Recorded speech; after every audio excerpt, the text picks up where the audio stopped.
আচ্ছা, আমরা Excel programme তো সবাই ওপেন করতে পারি, তাই না? আমাদের টাস্ক বারে আছে, আমি এখান থেকে সরাসরি ওপেন করে নিলাম, ব্ল্যাঙ্ক ওয়ার্কবুক নিলাম।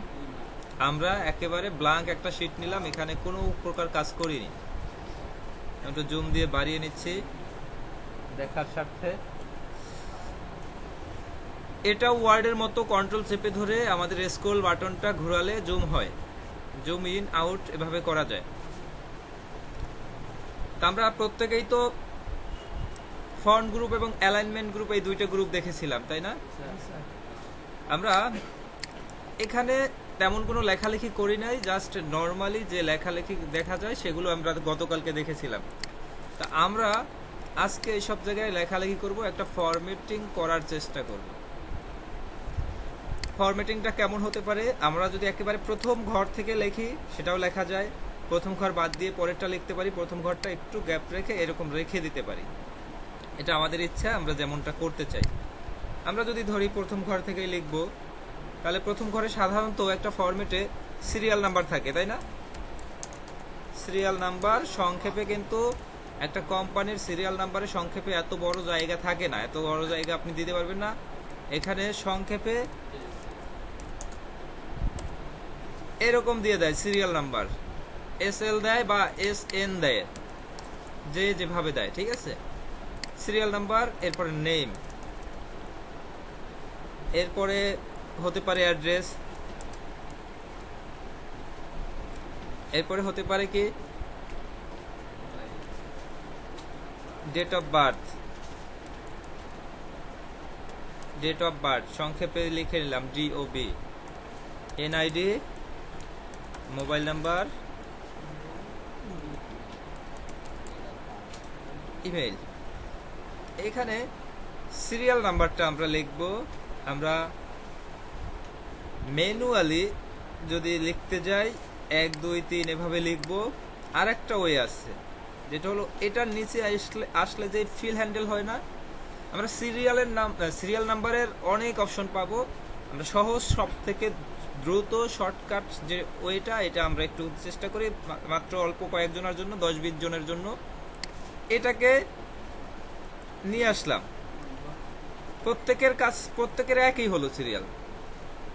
এটার পাশাপাশি এই যে নিচে একটা অ্যারো সাইন দেখতে পাওয়া যায় না, একটা ছোট্ট চিহ্ন দেখতে পাওয়া যাচ্ছে, এই চিহ্নতে ক্লিক করলে এই লেখাগুলো দেখা যাচ্ছে। কি কি দেখা যাচ্ছে? Copy cell, fill series, fill formatting, fill without formatting, flash fill. আমরা এখান থেকে ফিল সিরিজটাকে ক্লিক করে নিই। আমার একটা ফিল সিরিজ ক্লিক হয়ে গেছে, 28 জনের মতো হয়ে গেছে, আমি 30 জনই করে নেই। আমাদের সিরিয়াল নাম্বার হয়ে গেছে।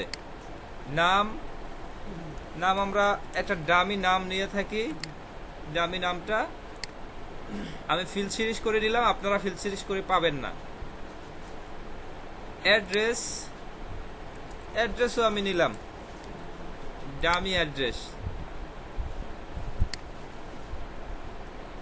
এগুলো আমি সেট করে রেখেছি, এই জন্য আমার লেখার সুবিধা হবে, দ্রুত হবে। আমি এখন তো লেখার সময় নেই, তাই না?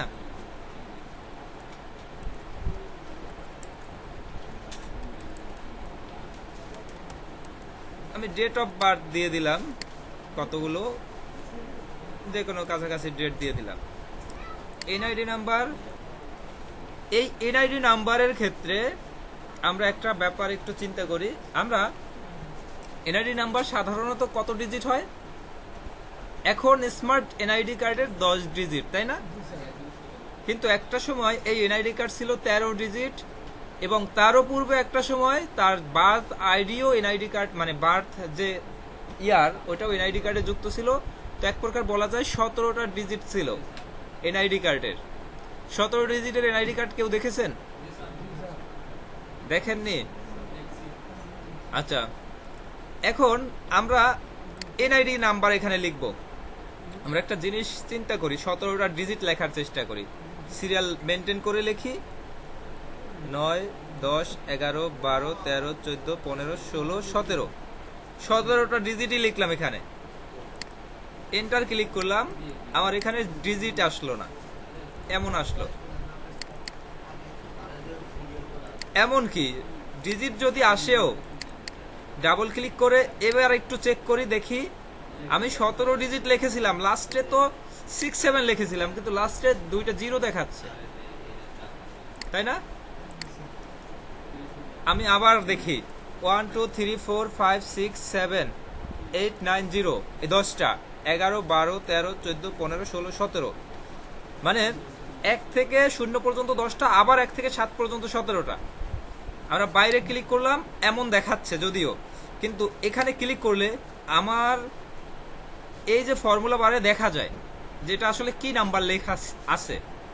যেখানে দেখেন 1 থেকে 0 পর্যন্ত 10টা আছে, তারপরে 5 পর্যন্ত আছে, তারপরে তো 6 7 থাকার কথা, এখানে দুইটা শূন্য কেন? দুইটা শূন্য কি আমি দিয়েছিলাম? আমাদের ক্যালকুলেটর আছে না সবার? ক্যালকুলেটরে অনেকে বলা থাকে 12 ডিজিট, অনেকটা 14 ডিজিট, অনেকটা 10 ডিজিট, অনেকটা 8 ডিজিট। যেটা 8 ডিজিট ওটা 8টা সংখ্যা উঠে, তাই না? ওটা কি চাইলে 10টা উঠাইতে পারেন? 12 ডিজিটে 12টার বেশি উঠাইতে পারেন? তো সর্বোচ্চ আমাদের কম্পিউটারের ক্ষেত্রে সাপোর্টেড ডিজিট হচ্ছে 15টা। সাপোর্টেড ডিজিট 15টা, এরপরে যত সংখ্যাই লেখি সেটা শূন্য হিসেবে ধরে নেয়। আমি 15টার পরে এই দুইটা হয়ে গেছে না, এই দুইটা আমার শূন্য হিসেবে ধরে নিছে। আমি 15টার পরে 16 17 18 19 20 21 22 23 এরকম কয়েকটা 23টা ওয়ার্ড আমরা, মানে 23টা সংখ্যা আমার লেখা হয়েছে এবার, তাই তো? বাইরে ক্লিক করি, এবার দেখি এমন দেখাচ্ছে, একেবারে সংখ্যাই দেখাচ্ছে না, মানে 15টা পর্যন্ত দেখিয়ে +22 দিয়ে দিছে, ওই +22 এইরকম একটা কোড দিয়ে দিছে। মানে এদিকে হচ্ছে আমার 15টা দেখাবে, 15টার পরে বাকি যা ওগুলো আমার কম্পিউটার দেখাবে না। তো থিওরি বুঝতে পারছি তো। এখন এনআইডি নাম্বার আমাদের অনেকে 17 ডিজিট থাকে, 17 ডিজিট আমরা লিখতে গেলে আমাদের 15টা দেখানোর পরে যদি দুইটা শূন্য দেখায়, এনআইডি নাম্বার ভুল হয়ে যাবে না সবার? এটা তো স্বাভাবিক ব্যাপার। আমরা এখানে এনআইডি নাম্বার লিখবো, কিন্তু 17টা ডিজিটই লিখতে চাই, 17টা ডিজিট দেখাবে এমনটাই করতে চাই। তো এটার জন্য আমাদের এখানে 17টা লিখতে পারি এমন ভাবে তৈরি করতে হবে। তো তৈরি করার আগে নতুন একটা শীট নিয়ে একটা জিনিস একটু দেখিয়ে নেই। এই শীট দুইটার একটু বড় করে নিলাম,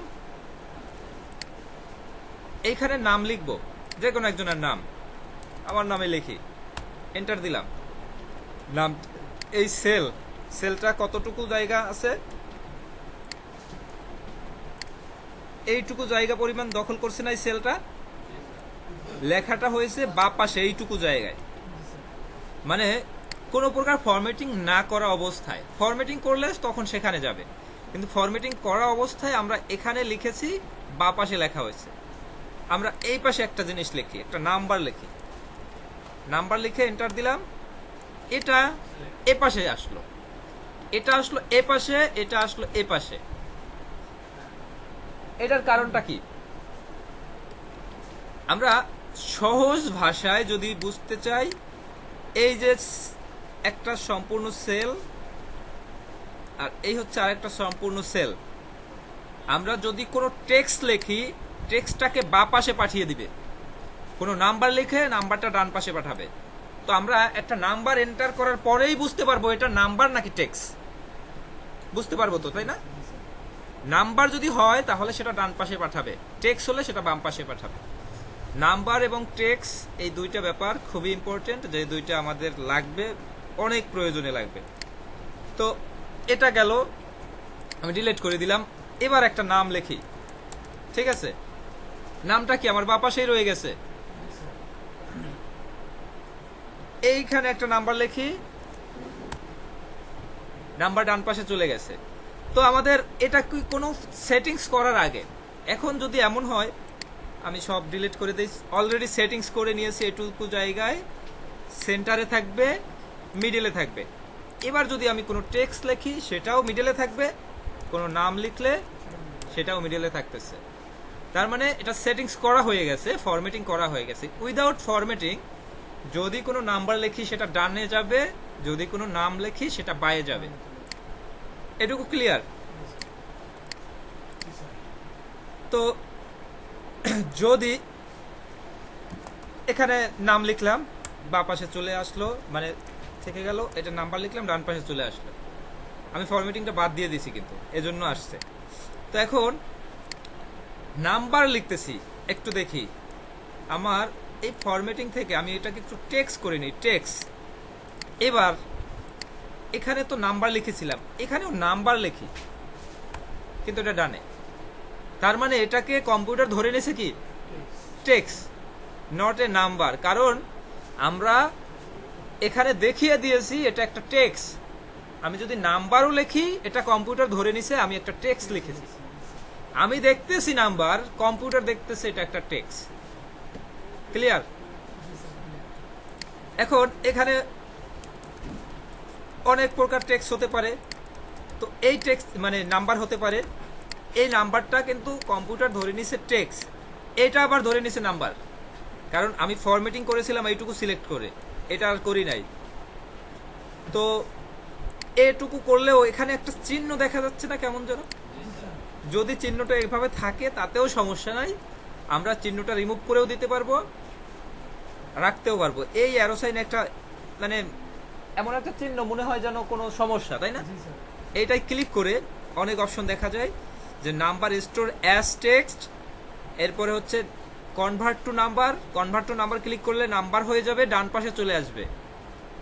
হেল্প বাটন আছে, এটা থাকতে পারে, কিন্তু আমরা যদি মনে করি না এটা আমি টেক্সট হিসাবেই নিব, টেক্সট লিখেছি, তাহলে ignore help, ignore error click করতে পারি, ইগনোর ইরোরটা থাকবে না। ইগনোর নেই, কিন্তু এটা কিন্তু টেক্সট। তো নাম্বার এবং টেক্সট বুঝতে পারছে কিনা? রেকর্ড থাকবে নাম্বার এবং টেক্সট, এটুকু বুঝতে পারছে? আচ্ছা, আমরা আমাদের শিটে চলে আসি। এখন আমরা এখানে এনআইডি নাম্বার লিখবো। আমাদের 17 ডিজিট নাম্বার লিখতে কোনো সমস্যা হবে? 17 না, এটা হচ্ছে মূলত লার্জ নাম্বারের একটা ব্যাপার। লার্জ নাম্বার আমরা যত বড় খুশি নাম্বার লিখতে পারি, এই ক্ষেত্রে সেই নাম্বারটাই থাকতেছে, নট এ নাম্বার হিসাবে। আমরা দেখতেছি নাম্বার, কম্পিউটার দেখতেছে এটা টেক্সট, টেক্সট হিসাবে এটা রয়ে গেছে। যত বড় খুশি নাম্বার আমরা লিখতে পারি। তো এটা হচ্ছে লার্জ নাম্বার লেখার একটা ওয়ে। অনেকেই লার্জ নাম্বার লিখতে পারে না, এমনকি প্রফেশনাল অনেকেই আছে এক্সেলের কাজ জানে, জিরো লিখতে পারে না প্রফেশনাল ভাবে শুরুতে। এখন কম্পিউটারে সাধারণত যারা কাজ করে জিরো কিভাবে লেখে একটু দেখে নিই।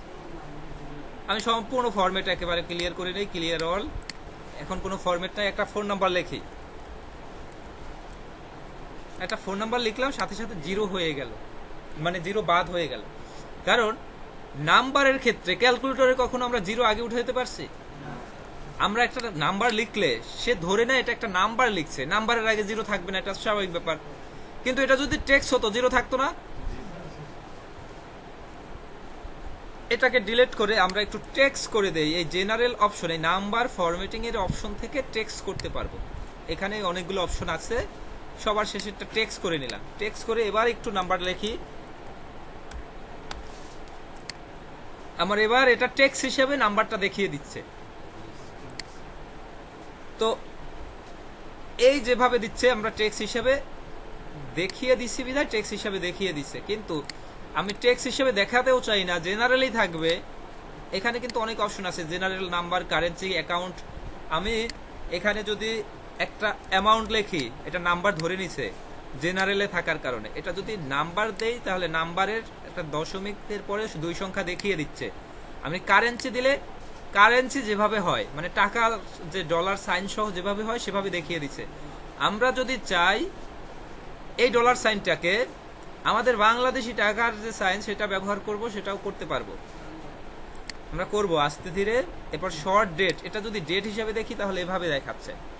তো এইখানে কি হিসাবে দেখতে চাই তাহলে সেইভাবে সিলেক্ট করে দেওয়া যায়। পার্সেন্টেজ হিসাবে যদি দেখি 10 লিখি, মানে 54 লিখলাম, 54% দেখিয়ে দিল। 10 লিখলাম, 10% দেখিয়ে দিল।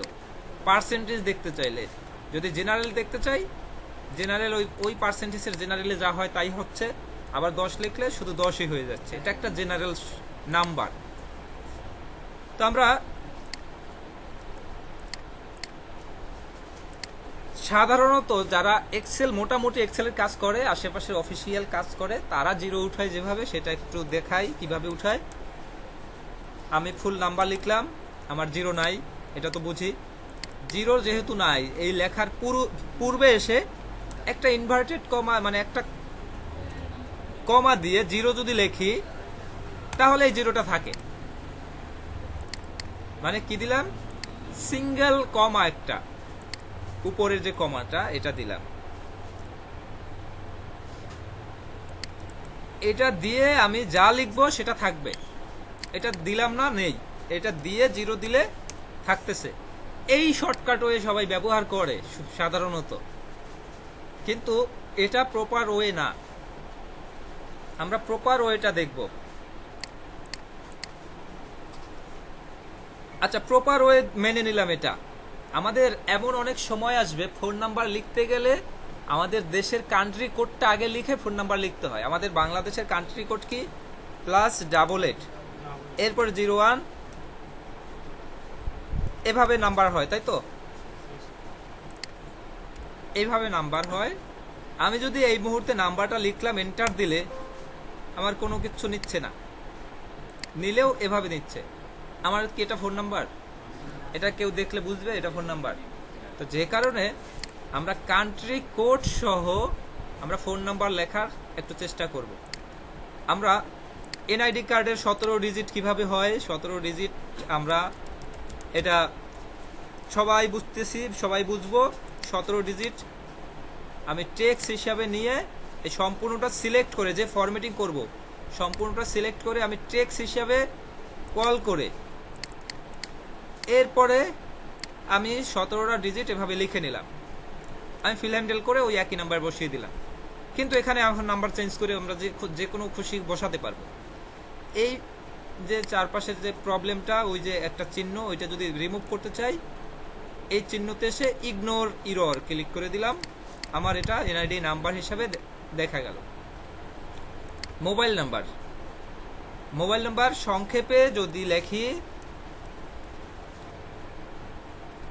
তাহলে এটার পূর্বে ওই একটা কমার মতো দিয়ে এন্টার দিলে আমার নাম্বারটা দেখা যাচ্ছে। এভাবে আমাদের নাম্বার লেখা যায়, কিন্তু এভাবে আমরা লিখবো না, কারণ আমাদের অনেক সময় +88টাও অ্যাড করতে হতে পারে। তো আমি নাম্বারটা ডিলিট করে দেই। এবার একটু দেখি, আমরা সবাই জানি যে একটা গ্রুপের অ্যাডভান্স সেটিংসটা কোথায় পাওয়া যায়। এই গ্রুপটার অ্যাডভান্স সেটিংসটা পাওয়া যাবে এই চিহ্নের ভিতরে, তাই না? এই চিহ্নের ভিতরে এটার চিহ্ন এইটা। তো আমরা এইখানে ফরম্যাটিং এর ফরম্যাট সেল ডায়ালগ বক্সে যাব। এইটুকু জায়গায় ফরম্যাট সেল ডায়ালগ বক্সে গিয়ে আমরা সেই ফরম্যাটটা করে নিব। আমরা কিবোর্ড থেকে Ctrl+1 ক্লিক করলে ফরম্যাট সেল ডায়ালগ বক্সটা চালু হয়। কিবোর্ড থেকে Ctrl+1, সহজ কথা, কিবোর্ড থেকে Ctrl+1 চাপ না দিলে এইটাই ক্লিক করি, তাতেও চালু হয়ে যায়। আমরা এটুকুও তো বুঝি যে এটা ক্লিক করলে অ্যাডভান্স সেটিংসটা চালু হবে। এই অ্যাডভান্স সেটিংসের মধ্যে নাম্বারের অপশনে অনেকগুলো অপশন দেখা যাচ্ছে। Number, currency, accounting, date, time, percentage, এরকম অনেক অপশন দেখা যাচ্ছে না? আমাদের সব শেষে একটা অপশন আছে কাস্টম। কাস্টম কি, এটাকে বলতে হবে? কাস্টম হচ্ছে নিজের মতো করে কাস্টমাইজ করা, তাই না? আমরা কাস্টমে যাব। কাস্টমে গিয়ে এখানে জেনারেল কথাটা লেখা আছে। আমরা যদি এখানে একটা জিনিস একটু খুঁটিনাটি আস্তে আস্তে দেখব। 11টা শূন্য দিয়ে দেই, 11টা শূন্য দিয়ে দিলাম, ওকে দিলাম। এবার একটা নাম্বার লিখি।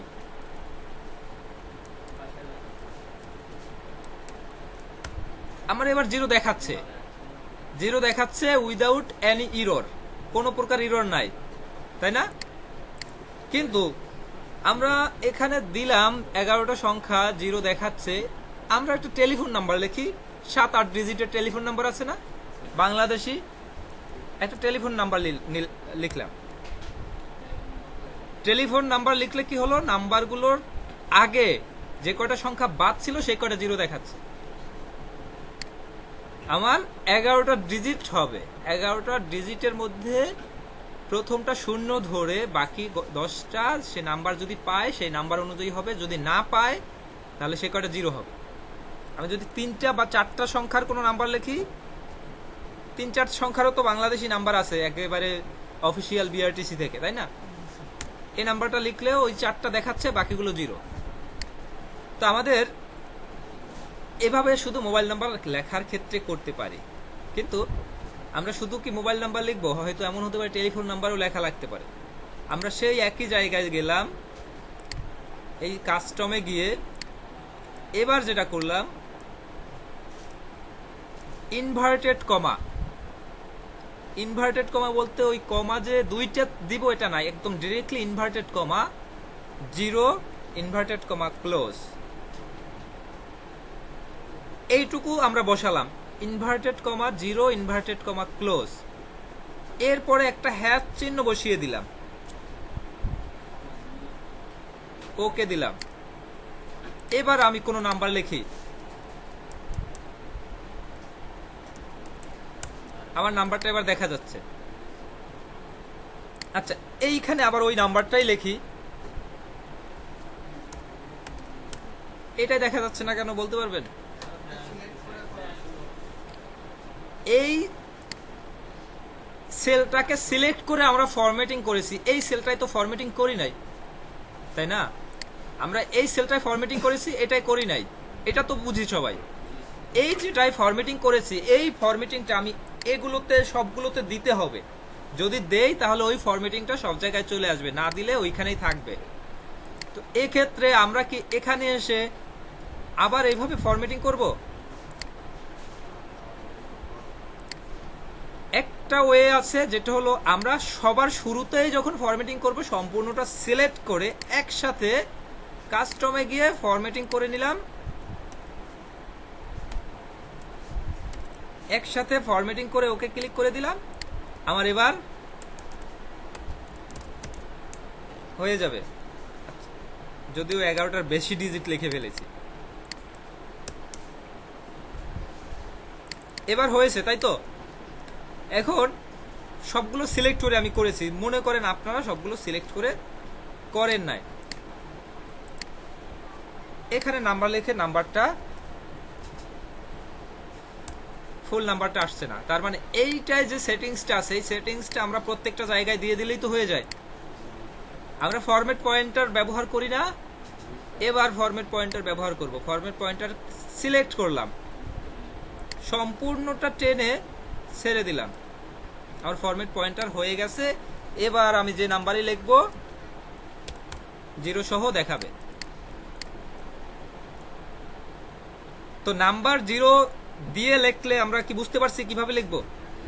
আচ্ছা, এবার একটু দেখি প্লাস ডাবল এইটটা বসিয়ে এবার একটু ট্রাই করব।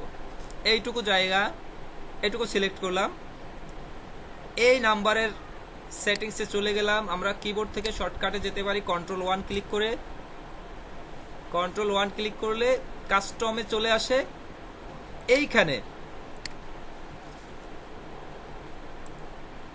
এইখানে যে সেটিংসটা করব সেটা হলো inverted comma open plus double eight, space দিয়ে 0 দিতে পারি, ইনভার্টেড কমা ক্লোজ। কারণ বাংলাদেশি নাম্বার ওই একসাথে 11টা ডিজিট একসাথে থাকে না, একটু গ্যাপ থাকে। আমি স্পেসটা না দিলেও হবে, সমস্যা নাই। এরপরে দিলাম হ্যাশ, এরপর ওকে ক্লিক করলাম। এবার আমি একটু দেখি নাম্বার লিখি একটা 01765112800 নাম্বারটা লিখলাম, জাস্ট এন্টার ক্লিক করলাম, অটোমেটিক আমার প্লাস ডাবল এইট 0 বসে গেল। মানে আমাদের প্লাস ডাবল এইটটা দিতে হচ্ছে না, আমরা যে কোনো নাম্বার লিখি প্লাস ডাবল এইট দেওয়ার প্রয়োজন নেই। আমরা এখানে প্লাস ডাবল এইট দিলাম না, হয়ে গেল। এটা একটু দেখি, আবার ওই নাম্বারটা লিখি, আমার এটাই হলো না কেন? এটা তখন সিলেক্ট করা ছিল না। তো যেহেতু ছিল না, এইখানে ফরম্যাটটা অলরেডি আছে, ফরম্যাট পয়েন্টার ক্লিক করে সম্পূর্ণটা সিলেক্ট করে নিলাম, ওই ফরম্যাটটা চলে আসলো। তো ফরম্যাট পয়েন্টার আমাদের প্রত্যেক মুহূর্তে ব্যবহার করতে হবে। আমরা কি বুঝতে পারছি ফরম্যাট পয়েন্টারের ব্যবহার? বড় নাম্বার লেখার ক্ষেত্রে নাম্বার কিভাবে লিখবো, মোবাইল নাম্বার কিভাবে লিখবো বুঝতে পারছি।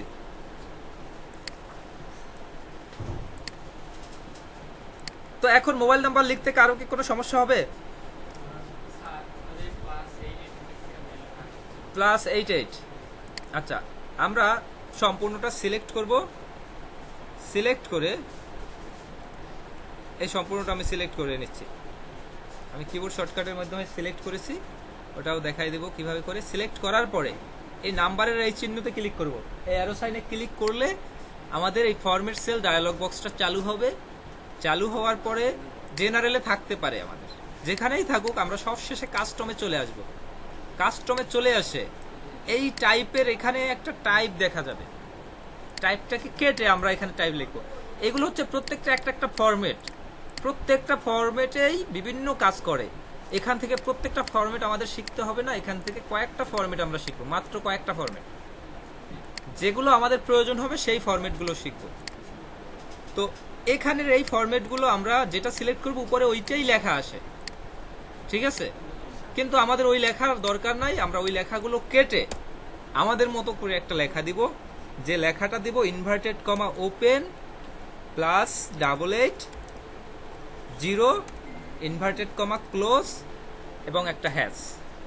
এইখানে এই ইনভার্টেড কমার মধ্যে যা দিচ্ছেন সে এটাকে টেক্সট হিসেবে কল করে নিয়েছে।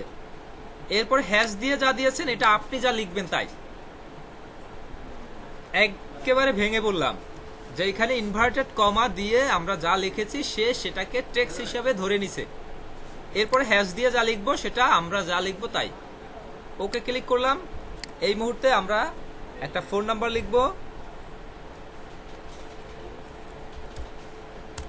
ফোন নাম্বারের আগে +88 0 বসে গেল। আপনাদের এখন প্র্যাকটিস করার থেকে প্র্যাকটিস করার সময় পাবেন। আগে বোঝার চেষ্টা করেন, এটুকু দেখার পরে বুঝছেন কিনা। লার্জ নাম্বার ডিরেক্টলি টেক্সট করে দিলেই হয়ে যাবে লার্জ নাম্বার লেখার ক্ষেত্রে। এখন আমি এখানে কয়েকটা মানে জাস্ট মোবাইল নাম্বার দিয়ে দিলাম। এই মোবাইল নাম্বার দেওয়ার পরে এটাকে আমি ফিল হ্যান্ডেল করে দিলাম শেষ পর্যন্ত। মোবাইল নাম্বার হয়ে গেল। ইমেইল নাম্বার, ইমেইল যে কোনো কিছু হতে পারে, তাই না? এক্ষেত্রে ইমেইলে তেমন কোনো ইস্যু নেই।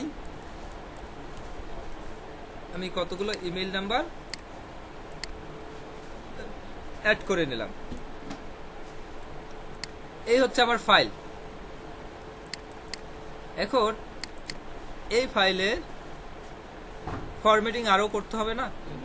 কি করতে হবে? বর্ডার দিতে হবে না? বর্ডার না দিলে আমরা যদি Ctrl+P অথবা ফাইল মেনু থেকে এই প্রিন্টে ক্লিক করি, প্রিন্ট প্রিভিউটা এভাবে দেখাচ্ছে। আমরা কি এভাবে প্রিন্ট দিব পুরো ফাইল? আমাদের এটা একটা বর্ডার থাকলে দেখতে কেমন দেখায় একটু দেখি। সম্পূর্ণটা ক্লিক করে অল বর্ডার দিয়ে দিলাম। এবার Ctrl+P দিয়ে প্রিন্ট প্রিভিউতে আসলাম। এবার এমন দেখাচ্ছে। এমন দেখালেও নেম এবং অ্যাড্রেস কেটে গেছে না, মানে ভেঙে গেছে ভিতরে। আমরা সম্পূর্ণটা সিলেক্ট করে ডাবল ক্লিক করতে পারি। ডাবল ক্লিক করলে কি হবে, যার যতটুকু জায়গা লাগবে, যেমন এই নামটা বড়, নামের কারণে সে বেশি জায়গা নিয়ে নিছে। Ctrl+P ক্লিক করলাম। এবার আমরা দেখি সব চলে আসছে, কিন্তু চলে আসার পাশাপাশি আরেকটা কলাম বাইরে চলে গেছে পরের পেজে। তো আমরা পেজ সেটআপের অংশে এগুলো দেখব। তো এই ফরম্যাটিং এর প্রথমটা একটু শেডিং আমরা দিতে পারি, শেডটা দিয়ে দেখতে সুন্দর হবে। একটু বড় করতে পারি, এমনকি এটা বড় করার পরে লেখাগুলো একেবারে নিচের সাথে যুক্ত, এটা উপরে নিতে পারি, সেন্টার করতে পারি। তো এই যেটা করেছি আমার মোটামুটি একটা ফরম্যাট হয়েছে এরকম দেখতে।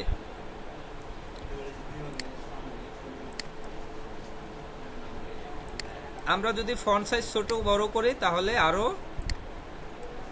কমানো বাড়ানো যাবে। তো এটুকু তো বুঝতে পারছি প্রত্যেকে।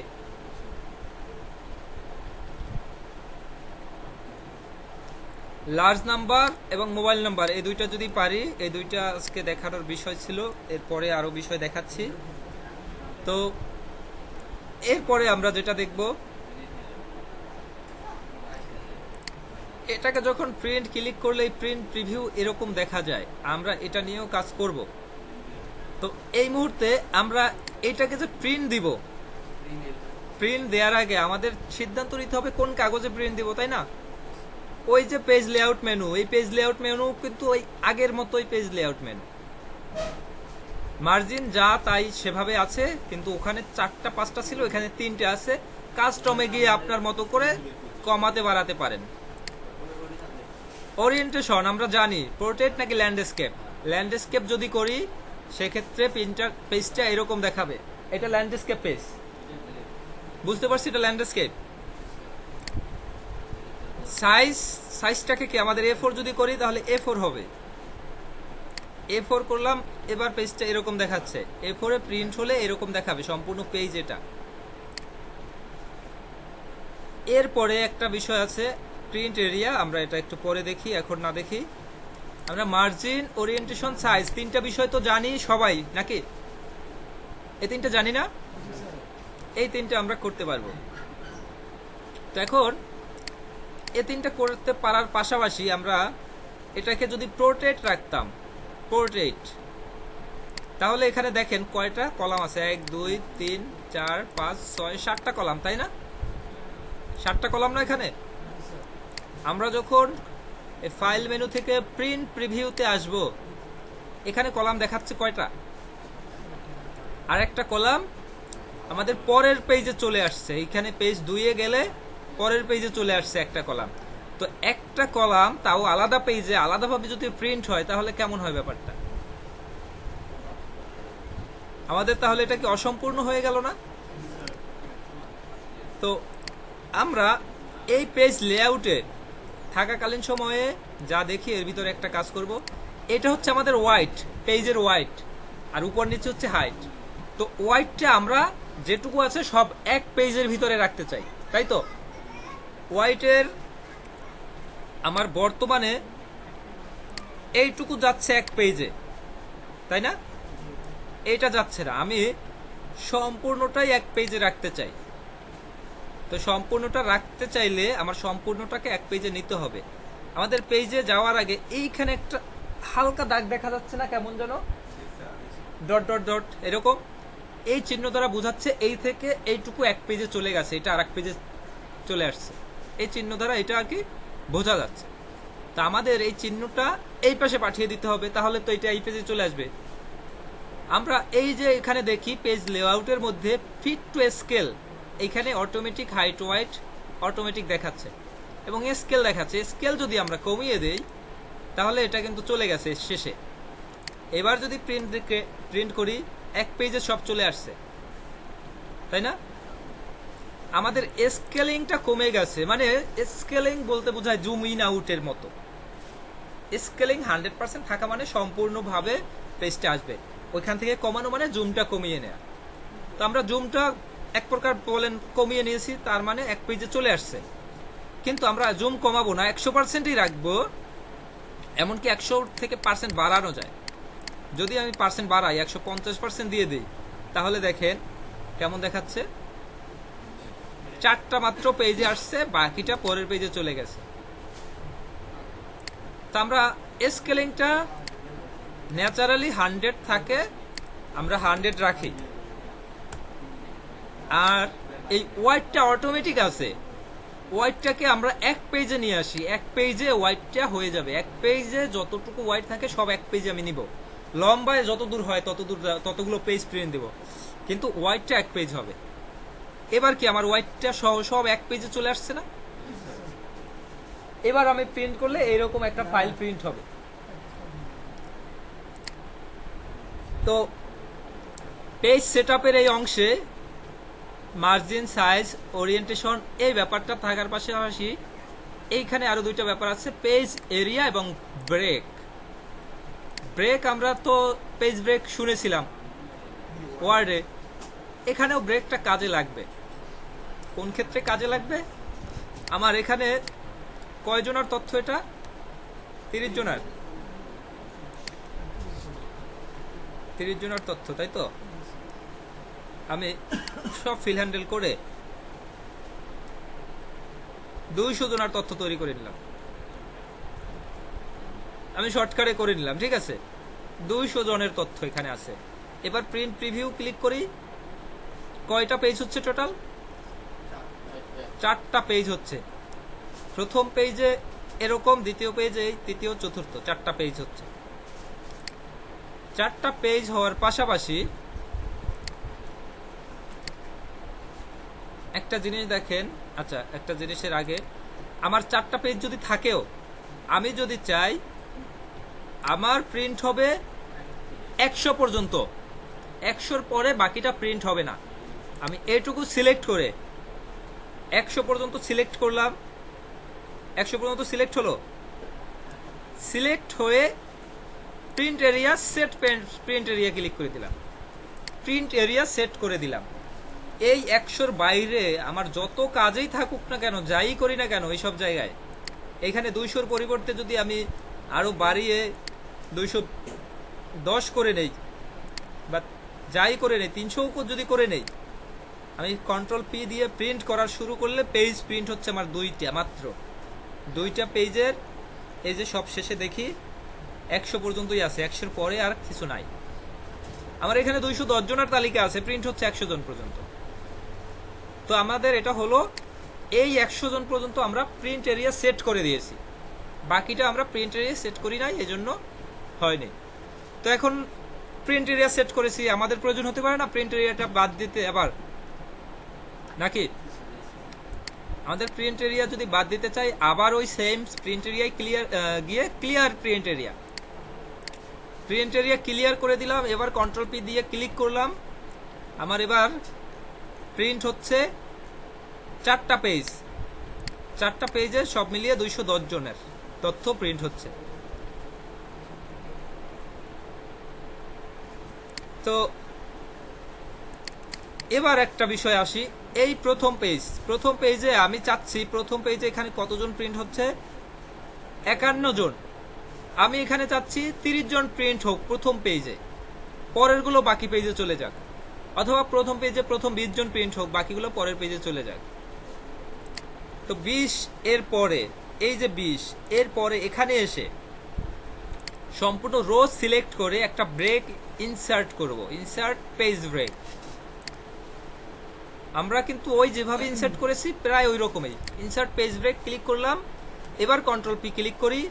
দেখেন এই হচ্ছে আমার প্রথম পেজ। প্রথম পেজে প্রিন্ট হচ্ছে 20 জন।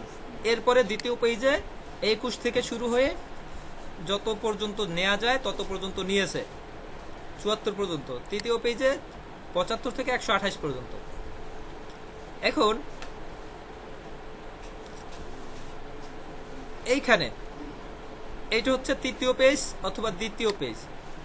এই পেজের উপরে কোনো হেডিং নাই। আমরা এই হেডারটা নিয়ে কাজ করেছিলাম ওয়ার্ডে, মনে আছে? এখানেও হেডারটা দেয়া যাবে। হেডার দেওয়ার জন্য আমরা প্রিন্ট টাইটেল নামের একটা অপশন পাই, এখানে দেখা যাচ্ছে প্রিন্ট টাইটেল। আমরা পেজ ব্রেক দেখেছি, clear print area, print clear set print area, এগুলো দেখেছি। সাইজ, ওরিয়েন্টেশন, মার্জিন সবগুলোই দেখেছি। প্রিন্ট টাইটেলটা একটু দেখি। প্রিন্ট টাইটেল ক্লিক করলাম, পেজ সেটআপের একটা ডায়ালগ বক্স চালু হলো। এই ডায়ালগ বক্সে অনেক জায়গা থেকে চালু করা যায়। এই হচ্ছে পেজের কাজ, মার্জিনের কাজ, হেডার ফুটারের কাজ এবং এই শীটের কাজ। এই যে হেডার ফুটার মার্জিন পেজ, এটা কিন্তু এসব জায়গায় চালু করা যায়। মার্জিনে গিয়ে যদি এই কাস্টমে ক্লিক করি, এখান থেকে ওইটাই চালু হয়। আমরা জানি না এটা কেমন চালু হয়। প্রত্যেকটা বিষয়ের একটা সেটিংস থাকে, এই সবগুলো সেটিংস অ্যাডভান্স ভাবে একসাথে রাখা পেজ সেটআপের আন্ডারে এই সেটিংসটা। তো আমরা এই প্রিন্ট এরিয়ায় ক্লিক করলে ওই সেটিংসটা চালু হয়। এখানে লেখা আছে প্রথমেই প্রিন্ট এরিয়া। প্রিন্ট টাইটেল, এরপর হচ্ছে row to repeat at top. আমাদের এটা একটা রো, তাই না?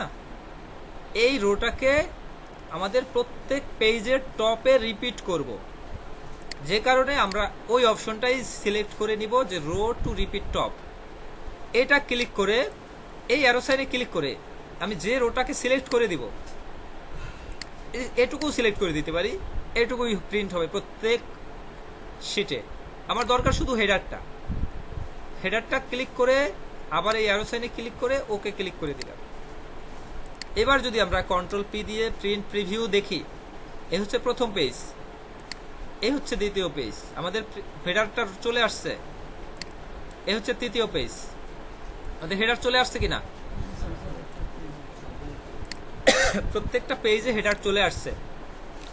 ব্যাকগ্রাউন্ড যে বিষয়টা, এটা হলো আমাদের এই লেখালেখির ব্যাকগ্রাউন্ডে কোনো ছবি দেয়া যাবে, কোনো পিকচার দেয়া যাবে, তো এটা আমরা পরে দেখব, এটা এখন দেখার দরকার নাই। পেজ সেটআপের মোটামুটি এইটুকুতে যা ছিল এটা দেখা হয়ে গেছে। পেজ সেটআপের এখানে এই selection pan, send backward forward, ওইটা কিন্তু আছে। ওটা আমরা জানি কোথায় ব্যবহার করে, শেপের সাথে, তাই না? শেপের সাথে ব্যবহার করে না? তো শেপের সাথে ব্যবহার করলে এটা ব্যবহার করা যায়। তো এই যেটুকু দেখানো হয়েছে এটুকু বুঝতে পারছেন প্রত্যেকে? হ্যাঁ, এটা বুঝেন নাই? এই রিপিট টপ এটা, আচ্ছা।